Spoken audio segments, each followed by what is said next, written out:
வணக்கம். சற்று முன் கிடைக்கப்பெற்ற மிக முக்கியமான செய்தி ஒன்று வெளியாகியுள்ளது.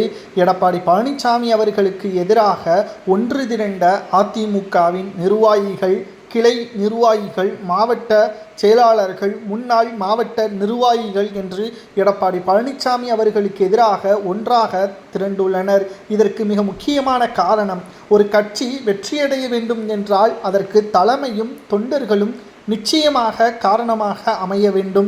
அவர்களது மும்முர வேலைப்பாடுகளும் கடின உழைப்பும் திட்டமிடுதலும் ஒரு கட்சிக்கு இருந்தால் மட்டும்தான் அந்த கட்சி ஆட்சியே அமைக்க முடியும். ஆனால் அதிமுகவை பொறுத்தளவிற்கு எடப்பாடி பழனிசாமியின் நோக்கம் வெற்றி அடைகிறோமோ இல்லையோ தான் பொதுச் செயலாளர், தன்னுடைய அதிகாரம் யாருக்காகவும் விட்டு கொடுக்க கூடாது என்பதுதான் அவர் ஒட்டுமொத்த கவனத்தையும் செலுத்தி வைத்திருக்கிறார். கிராமங்களில் அதிமுகவின் நிலைமை எப்படி இருக்கிறது, ஒவ்வொரு ஊர்களிலும் அதிமுகவின் தொண்டர்கள் ஒன்றாக களப்பணிகளை மேற்கொள்கிறார்களா என்ற எந்த ஒரு தகவலும் எடப்பாடிக்கு செல்லவில்லை.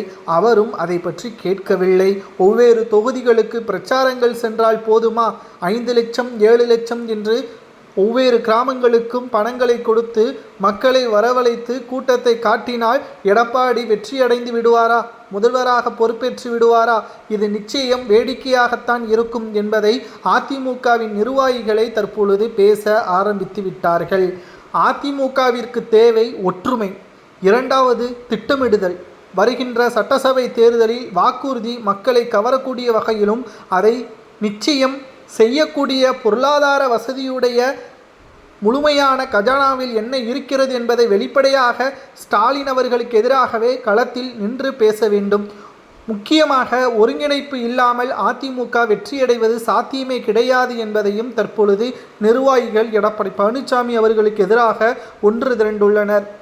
ஓபிஎஸ் அணி, சசிகலாவின் அணி, டிடிவி தினகரனின் அணி என்று பிரிந்து கிடப்பதன் காரணமாக யாருக்கு என்ன லாபம்? எடப்பாடி சேலத்தில் வெற்றியடைந்து விடுவார்.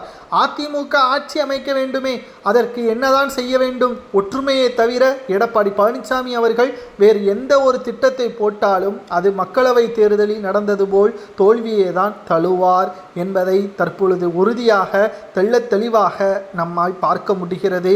மேலும் தென் மாவட்ட நிர்வாகிகள், வடமாவட்ட நிர்வாகிகள் எடப்பாடிக்கு எதிராக ஒன்று திரண்டிருப்பது அதிமுகவின் வெற்றியை உறுதி செய்யுமா, அல்லது எடப்பாடி பழனிசாமி அவர்கள் செல்லும் பாதை சரிதானது, ஓபிஎஸ்ஸின் பேச்சை கேட்டுத்தான் நிர்வாகிகள் செயல்படுவது தவறா என்பதை அதிமுகவின் உண்மையான தொண்டர்கள் கமெண்ட் வாயிலாக இதை பற்றி கூறுங்கள். வீடியோ பிடிச்சிருந்தா ஒரே ஒரு சப்ஸ்கிரைப் மட்டும் பண்ணிருங்க.